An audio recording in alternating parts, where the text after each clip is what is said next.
This is everything that we did on our final day in Cappadocia. So on the agenda was yet another hike. We really wanted to see the Rose Valley today, some rooftop drinks and a nice dinner out. So we started our first hike from our base, which was Ujrisad, and we were heading through to Pigeon Valley. And I must say, I think Pigeon Valley is very underrated. Everyone seems to hike to Love Valley or the Red Valley, but Pigeon Valley was really, really cool. Along the way, again, you see incredible rock formations and just really, really cool views, and so I definitely recommend walking through Pigeon Valley. After about an hour and a half of walking, we made it into Göreme, and from here we were heading to the Rose Valley to do our second hike of the day. But first we wanted to find a pit stop to have some lunch with a nice view, and I won't lie, we were overstimmied by this point, guys. We were so hot and there was no shade that we could find. We ended up sitting underneath our umbrella to have some lunch. It was a great view, but you know, you're just really hot and bothered. We actually started a hike that was on the All Trails app. Part of it was closed, somebody told us to go another way, and so we were just a little bit like ratty at the start. But after an hour's break, sitting and having a lunch, we then started our hike into Rose Valley, and it was incredible.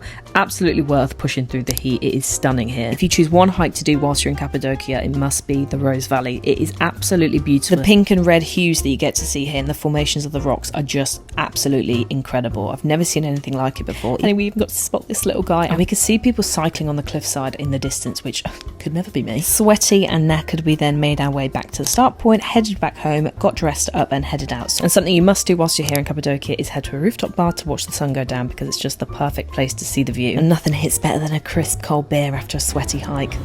What you got, you cheating bastard?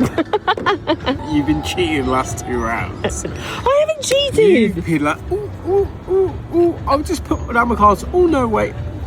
After I won yet another round of gin rummy and watched the most beautiful sunset, we then headed out for dinner. And we headed to a restaurant that actually had a Bib Gourmand Michelin award. So this meant that the food was supposed to be reasonably priced but really good quality, and so I was very excited. We were initially off to a great start because they gave us this flatbread and clarified butter that was nothing like I've ever had before. Absolutely delicious. We then had their cold mixed meze platter, which had hummus, it had jajak, roast red peppers and aubergine and potato salad, and all of it was delicious. Really fresh, just classic mezes done very, very well. Now unfortunately this is where it got a little bit disappointing. We ordered the quail and the lamb, and they were based off of ancient Hittite style recipes, which sounded really, really interesting, but just the execution I think wasn't that great. Quail is such a tiny bird, they just kind of overdid it. It was very dry. The rice and bulgur was lovely, and the lamb had a nice flavour but was a little bit chewy. It's always just a little bit disappointing when you have such a great start to a meal and then the main courses, which should be the main thing, I feel like weren't that great. As mentioned before, the food in Cappadocia is a little bit overpriced and a bit underwhelming, but I'm still glad we headed out for a nice meal on our last evening here in Cappadocia.